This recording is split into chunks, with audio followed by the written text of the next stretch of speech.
11. Como empregar a fé na cura?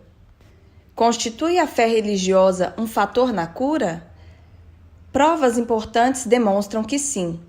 Houve um tempo, em minha própria experiência, em que não estava convencido desse ponto. Mas agora estou plenamente convicto dessa verdade. Tenho visto um sem número de provas para que fosse crer diferentemente. Estamos aprendendo que a fé propriamente compreendida e aplicada constitui fator poderoso para debelar uma doença e restaurar a saúde. Muitos médicos compartilham de minha convicção nessa importante questão. Os jornais publicaram pormenores da visita que o famoso cirurgião vienense Dr. Hans fez aos Estados Unidos. Cito um trecho que se publicou sob o título Ilustre Cirurgião Guiado por Deus. O médico vienense Dr. Hans, que crê que a mão invisível de Deus auxilia a levar a bom termo uma operação, foi escolhido pelo Colégio Internacional de Cirurgiões para receber a mais alta honra que se poderia conferir, o título de Mestre de Cirurgia. Ele foi citado pelos seus trabalhos de cirurgia no abdômen apenas com o uso de anestesia local. Hans, que conta 72 anos de idade, é professor da Universidade de Viena. Executou mais de 20.000 operações importantes, entre as quais 8.000 reseções gástricas, usando apenas anestesia local. Reseções gástricas é a remoção de uma parte do estômago ou de todo ele. Hans declarou que, embora tenha havido considerável progresso na medicina e cirurgia nos últimos anos, tais adiantamentos não são suficientes para assegurar um resultado feliz em todas as operações. Em muitos casos, disse ele, os pacientes morriam quando submetidos a intervenções que pareciam muito simples e, em outros casos, se salvavam mesmo quando os médicos julgavam as intervenções melindrosíssimas.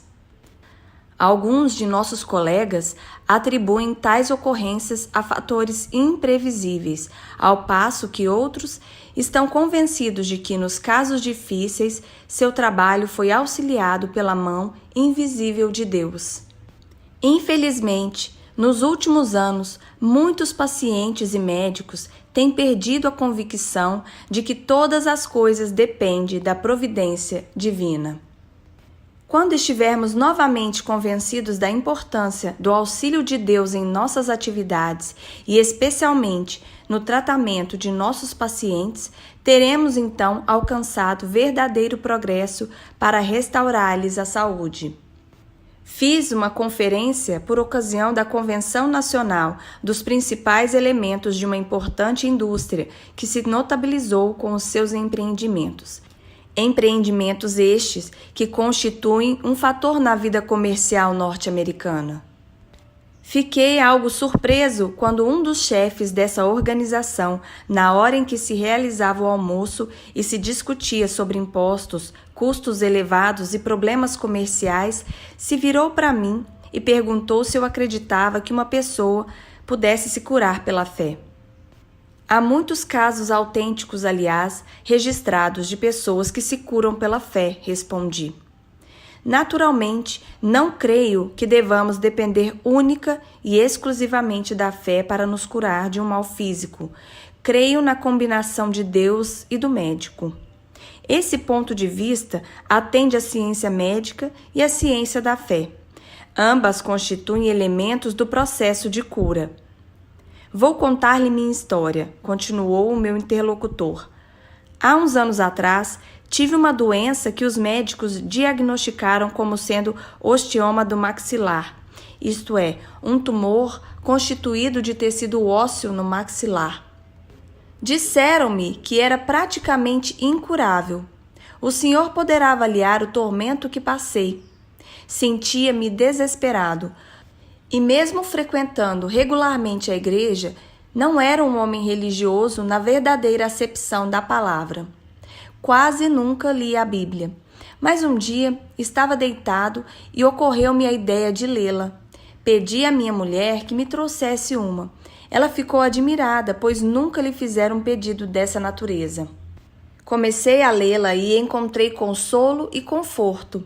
Senti-me também um pouco mais esperançado. Continuei a lê-la todos os dias durante um período de tempo maior. Comecei a notar que o meu mal ia se tornando menos pronunciado.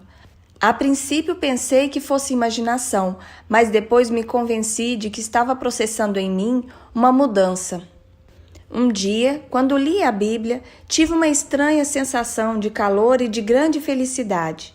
É difícil descrevê-la, jamais pude explicá-la.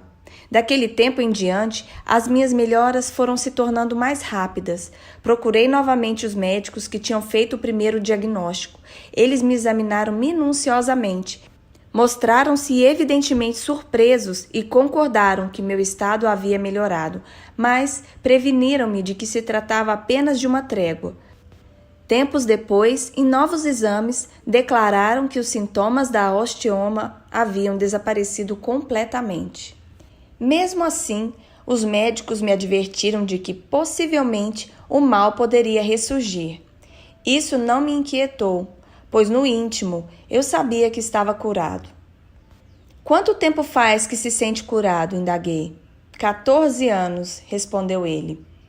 Estudei aquele homem, forte, robusto e sadio. É uma das figuras preeminentes na sua indústria. Ele me contou esse incidente com a naturalidade própria de um negociante. Não havia a mais leve indicação de que parasse qualquer dúvida em seu espírito.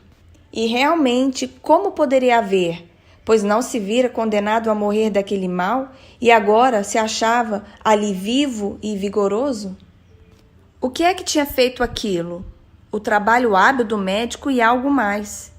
E o que foi esse algo mais? Evidentemente, a fé. A cura descrita por esse cavalheiro é apenas um dos muitos casos similares. São tantos os casos que médicos competentes têm atestado que devemos encorajar as pessoas a fazerem uso maior desse extraordinário poder da fé. É muito triste que se tenha negligenciado esse elemento na cura. Tenho certeza de que a fé pode realmente operar milagres, os quais, na verdade, se verificam em função de leis espiritualmente científicas. Observa-se hoje em dia, na prática religiosa, um crescente esforço no sentido de auxiliar as criaturas humanas a encontrarem a cura para as doenças do espírito, do coração, da alma e do corpo. É uma regressão às práticas que se observavam nos tempos primitivos da religião. Somente em tempos recentes é que se descurou do fato de que durante séculos a religião desempenha um papel salutar. A própria palavra pastor deriva de um vocábulo que significa cura das almas. Nos tempos modernos, o homem supôs, aliás erroneamente, que é impossível harmonizar os ensinamentos da Bíblia com aquilo que se chama ciência, e assim o papel salutar da religião como que ficou quase inteiramente abandonado ante a ciência materialista.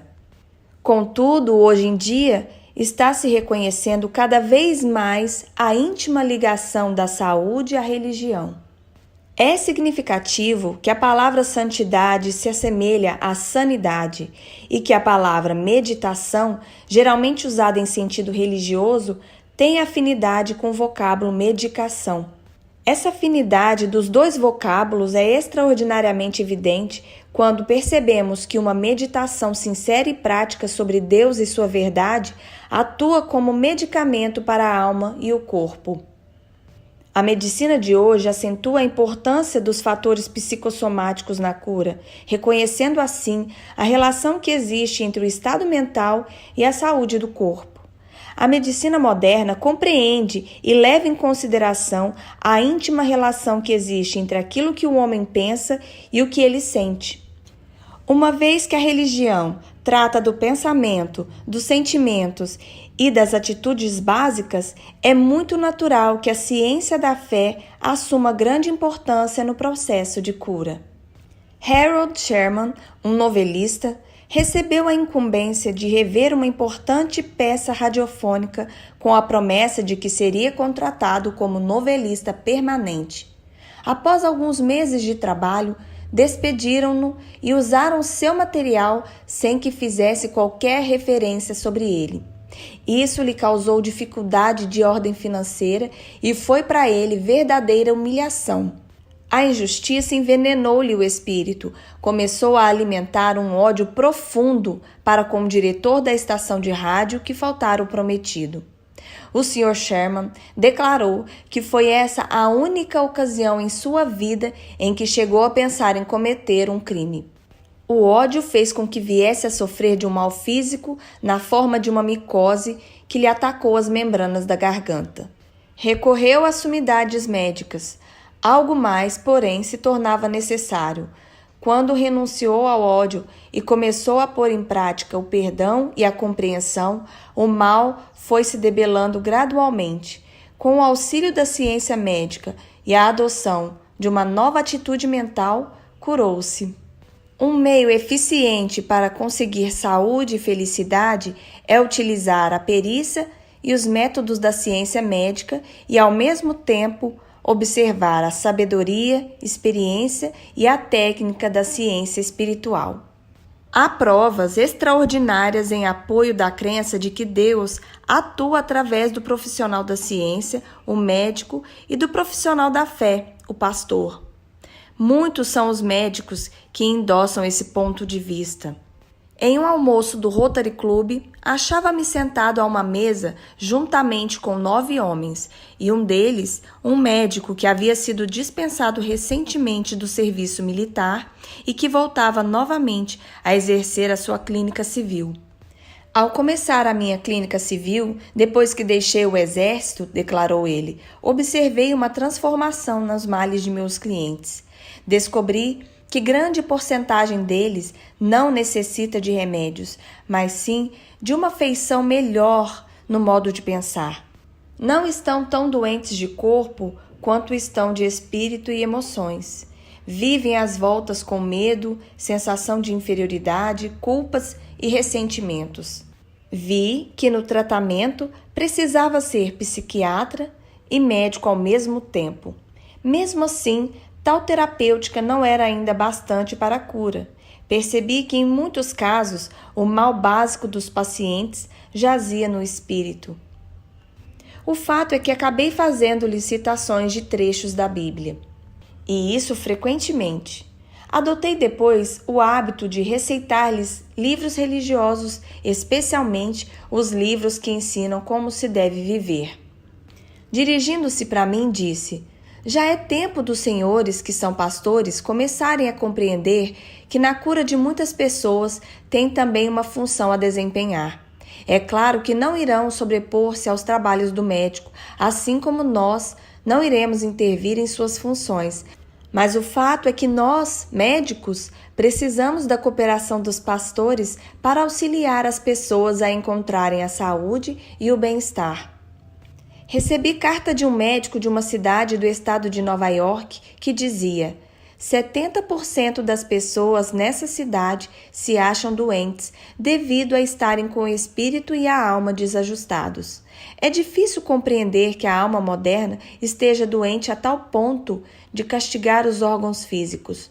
Suponho que, com o tempo, os pastores, sacerdotes e rabinos compreenderão tal relação.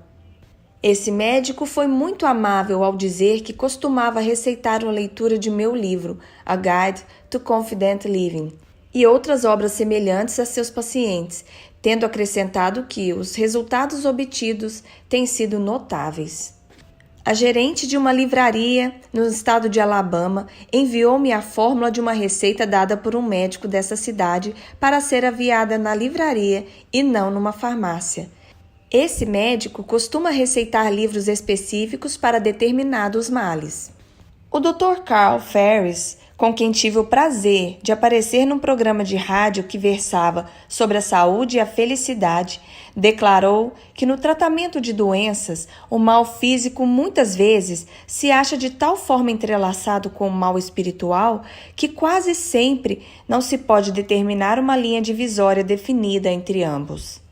Há uns anos atrás, meu amigo Dr. Clarence falou-me acerca dos efeitos dos problemas do espírito sobre a saúde. Através de sua orientação, comecei a ver que o medo, a culpa, o ódio e o ressentimento, os problemas dos quais eu estava tratando, se achavam profundamente ligados aos problemas de saúde e de bem-estar físico. O Dr. Clarence crê tão profundamente nesta terapêutica que inaugurou com o Dr. Emily Blanton a clínica religioso-psiquiátrica que durante anos tem atendido a centenas de pessoas na Igreja do Colégio de Mármore em Nova York. O finado Dr. William Seaman e eu trabalhamos juntos na questão das relações de religião e cirurgia. Pudemos trazer saúde e nova vida a grande número de pessoas. 2 de meus amigos médicos em Nova York, Dr. Z. Taylor e Dr. Howard Westcott, têm sido inestimável auxílio em meus trabalhos pastorais através de seus conhecimentos científicos e profunda compreensão dos males do corpo, do espírito e da alma com relação à fé. Descobrimos que a causa psicossomática da pressão alta advém, de certa forma, de sutis temores reprimidos. Temores por coisas que poderiam talvez acontecer e não por coisas existentes no momento, disse a doutora Rebecca. São, em grande parte, temores por coisas futuras. Nesse sentido, não deixam de ser imaginários, pois talvez jamais venham a concretizar-se. No caso da diabetes, descobrimos que é a mágoa ou o desapontamento que consome mais energia que qualquer outra emoção, esgotando assim a insulina produzida pelo pâncreas. Encontramos aqui as emoções às voltas com o passado, fazendo-o reviver e apegando-se a ele. O mundo médico pode dar alívio a tais males, pode dar algo que possa diminuir a pressão quando é alta ou fazê-la subir quando é baixa, porém não permanentemente. Pode dar insulina que queimará mais açúcar para a produção de energia, dando assim alívio ao diabético.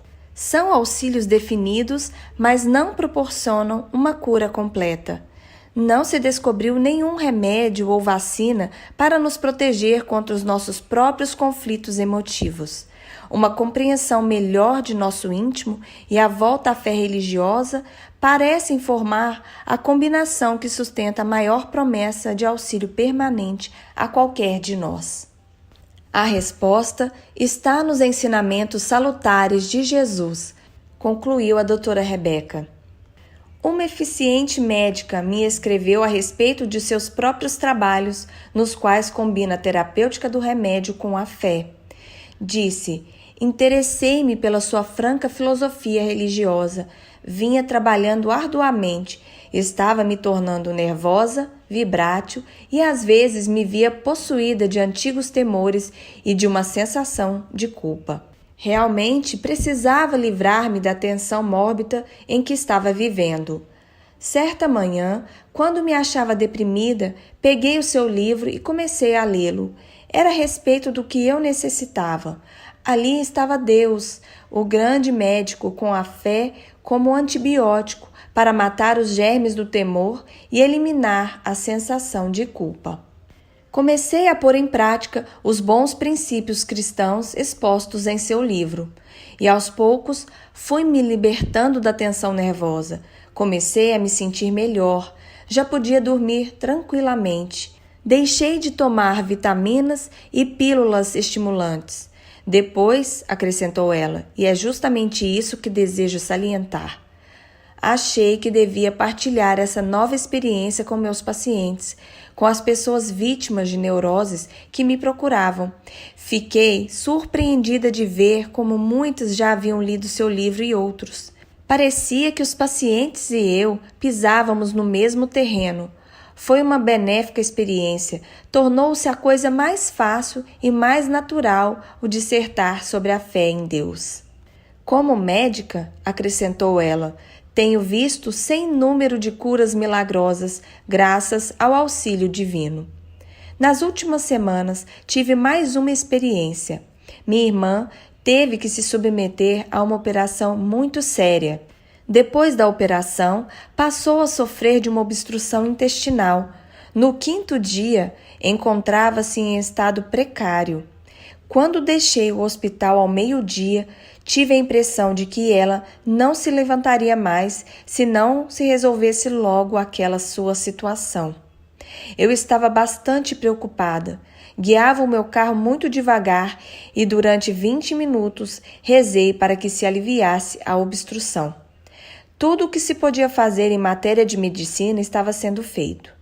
Fazia uns 10 minutos que tinha chegado em casa quando a enfermeira me telefonou avisando que havia cessado a obstrução e que a minha irmã estava agora passando melhor.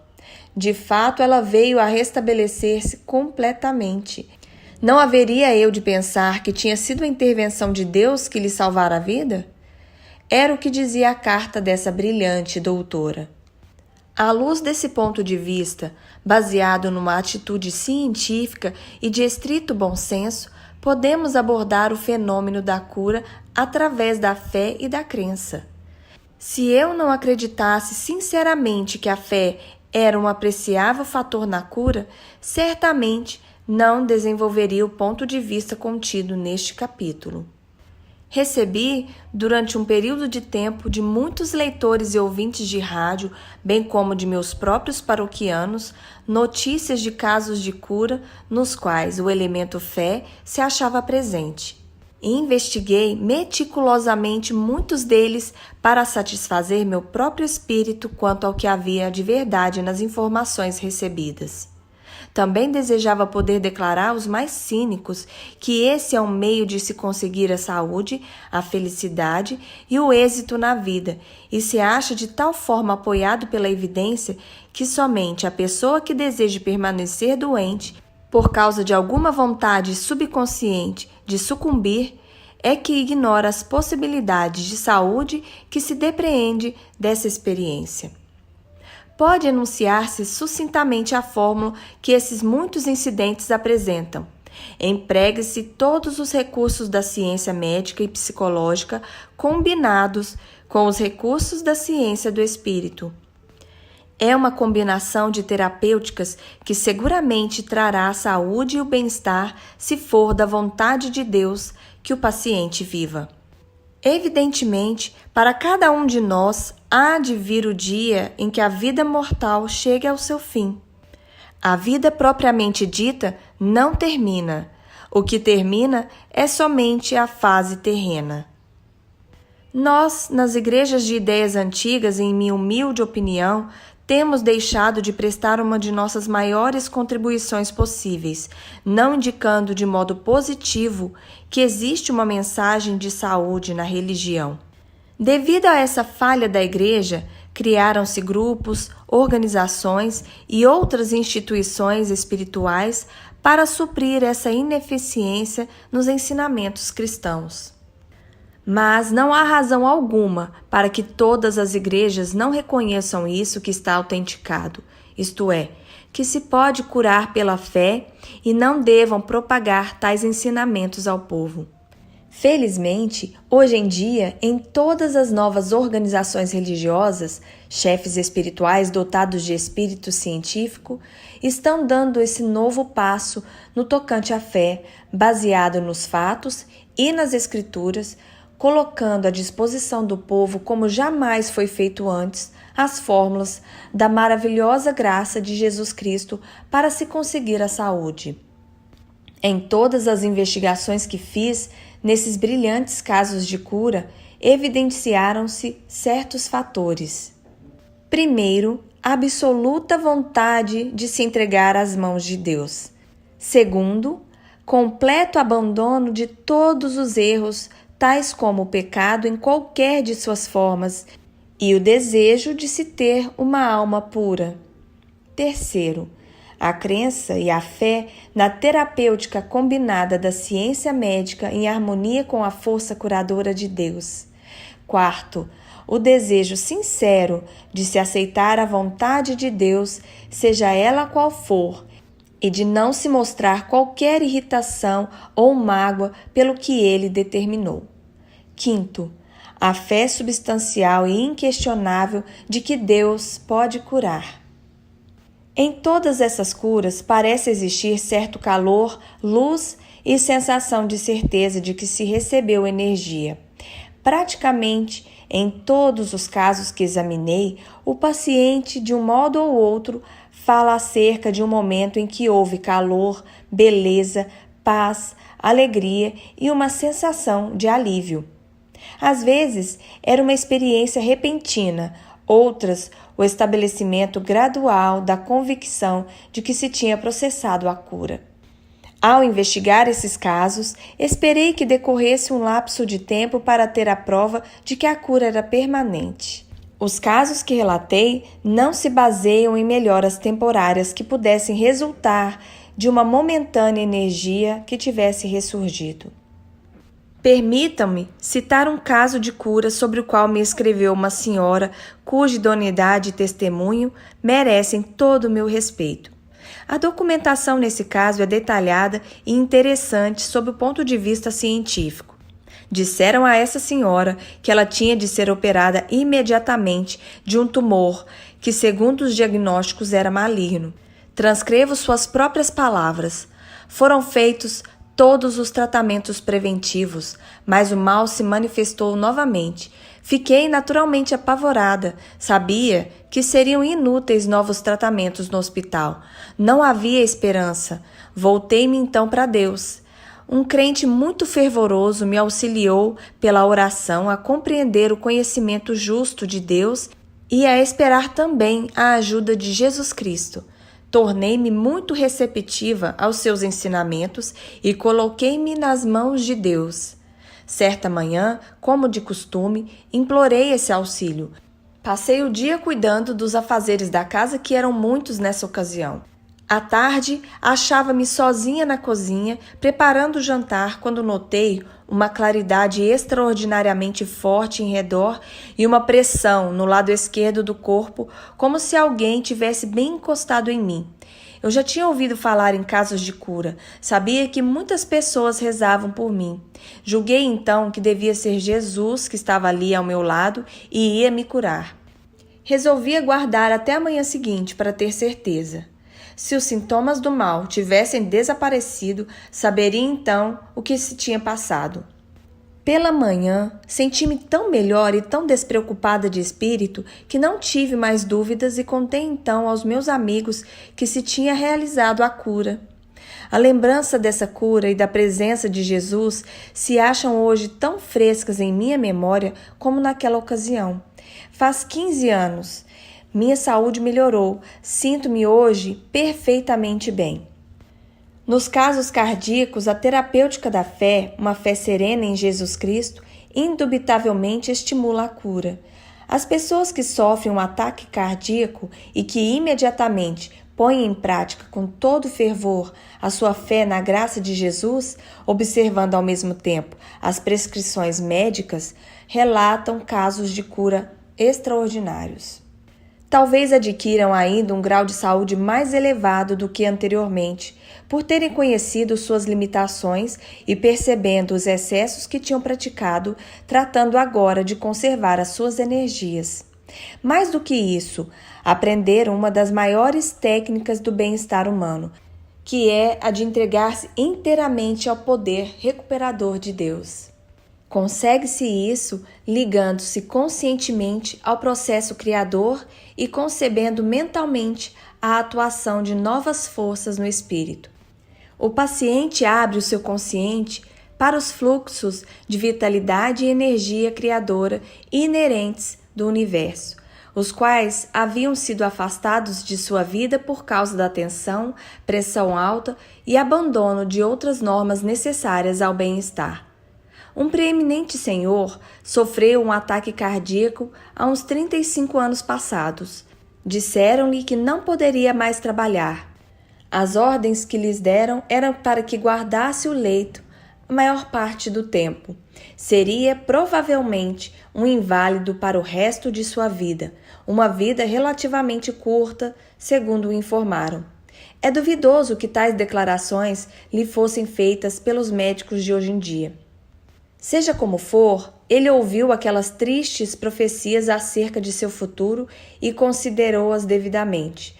Uma bela manhã, acordara muito cedo, pegara a Bíblia e, por acaso, abriu na página que relatava uma das curas de Jesus. leu também esta frase: Jesus Cristo é o mesmo de ontem, de hoje e de sempre. Hebreus 13:8. Ocorreu-lhe ao Espírito que se Jesus pôde curar e realmente curou as pessoas naquele tempo passado, e que se ele é o mesmo que fora, então por que não poderia curá-lo também?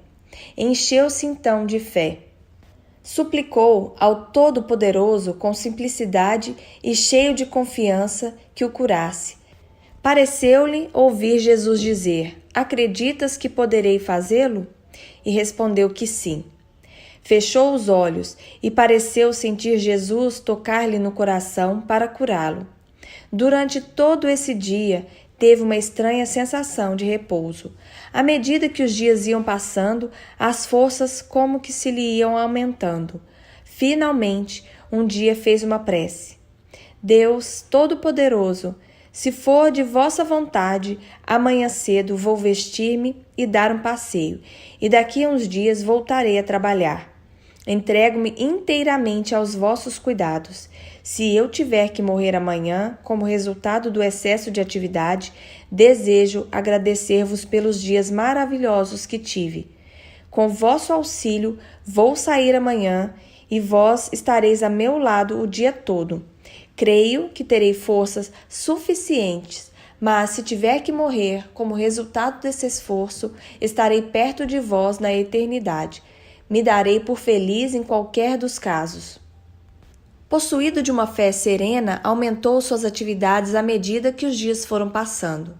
Seguiu essa fórmula diariamente durante todo o período de sua carreira ativa, que já faz 30 anos desde a data de seu ataque cardíaco. Aposentou-se aos 75 anos. Poucos foram os homens que conheci que foram mais vigorosos do que ele em seus empreendimentos ou que fizeram maior número de contribuições para o bem-estar humano. Tinha invariavelmente por hábito deitar-se depois do almoço para repousar. Evitava toda e qualquer excitação. Dormia cedo, levantava-se também cedo, observando sempre regras rigorosas e verdadeira disciplina em seu modo de vida. Não havia em todas as suas atividades lugar para preocupações, ressentimentos e tensões nervosas. Trabalhava muito, mas sem afobamento. Os médicos tinham razão. Tivesse ele continuado com os hábitos debilitantes de seus primeiros tempos, provavelmente há muito teria morrido ou então teria ficado um inválido. O conselho dos médicos o levou ao ponto em que a obra benéfica de Jesus poderia tornar-se realidade. Sem o ataque cardíaco, ele não teria estado mental ou espiritualmente preparado para a cura. Outro amigo, um preeminente negociante, sofrera também de um ataque cardíaco. Ficou muitas semanas de cama, mas logo voltou a exercer suas importantes responsabilidades. Faz agora tudo o que fazia anteriormente, porém com uma tensão muito menor. Parece possuir nova energia, uma energia como então jamais gozara. Restabeleceu-se, abordando o problema de sua saúde de uma maneira definida e espiritualmente científica. Teve médicos competentes e seguiu-lhes as instruções explicitamente, o que constituía um importante fator em tais situações. Além do programa de tratamento médico, elaborou uma fórmula de cura pelo Espírito. Descreveu-a como se segue na carta que me enviou do hospital. Um íntimo amigo, que tem apenas 25 anos de idade, foi trazido para este hospital. Teve um ataque semelhante ao meu e morreu dentro de 24 horas. 2 conhecidos tiveram o mesmo destino em quartos próximos ao meu. Quanto a mim, creio que tenho uma tarefa a cumprir ainda. Voltarei a dedicar-me à minha tarefa, na expectativa de que irei viver mais tempo e melhor do que teria sido possível sem essa experiência. Passou depois a delinear a técnica da convalescência espiritual que empregou.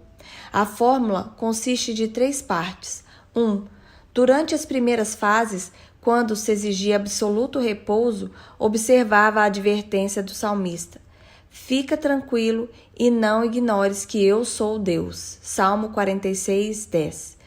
Isso quer dizer que ele relaxava completamente os nervos e repousava nas mãos de Deus. 2. À medida que os dias iam se tornando mais brilhantes, eu afirmava sempre: serve ao Todo-Poderoso, permanece de bom ânimo, que Ele fortalecerá o teu coração.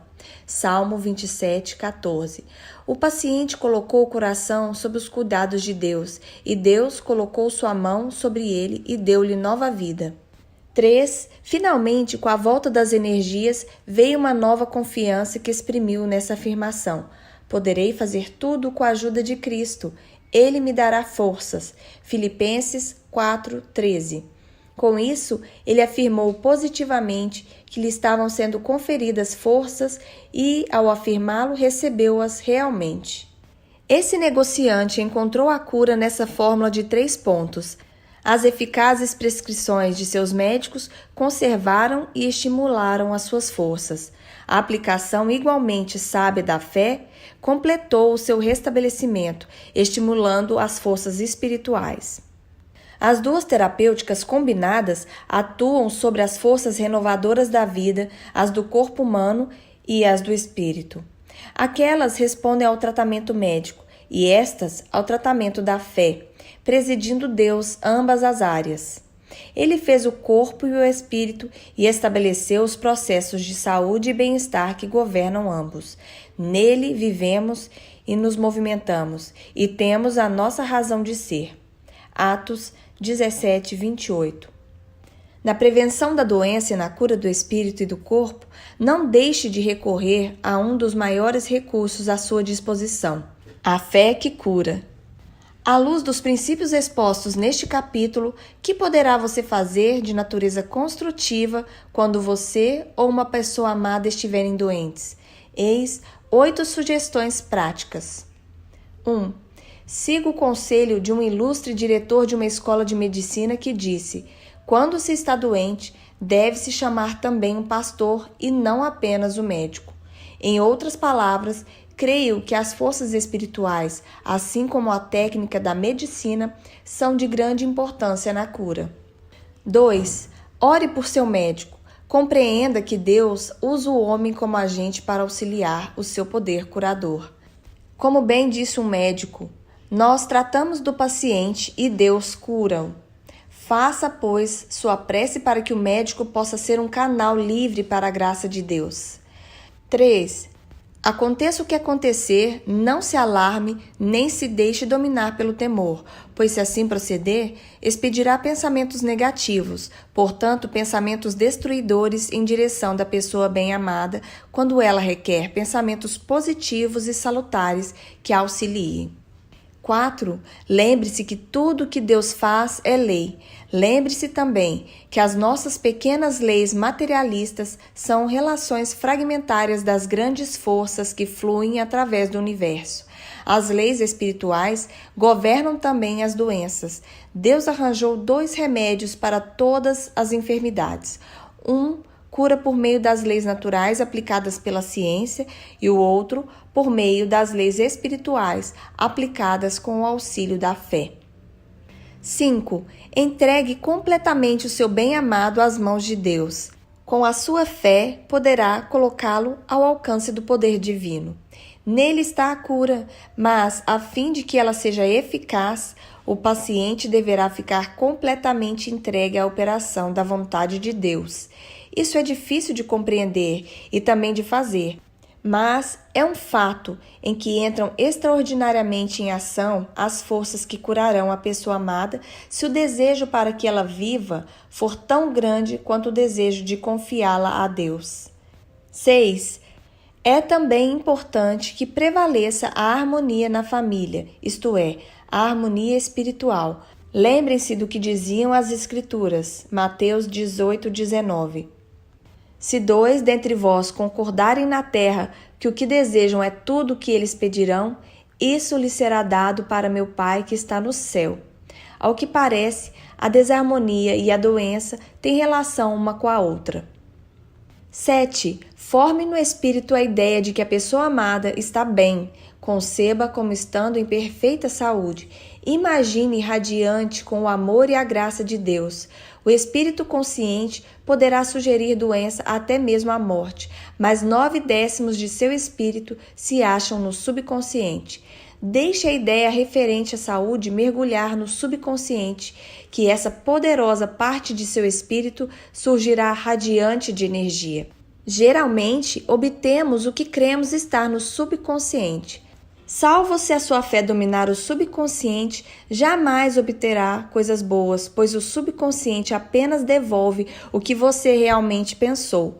Se o pensamento for negativo, os resultados também o serão.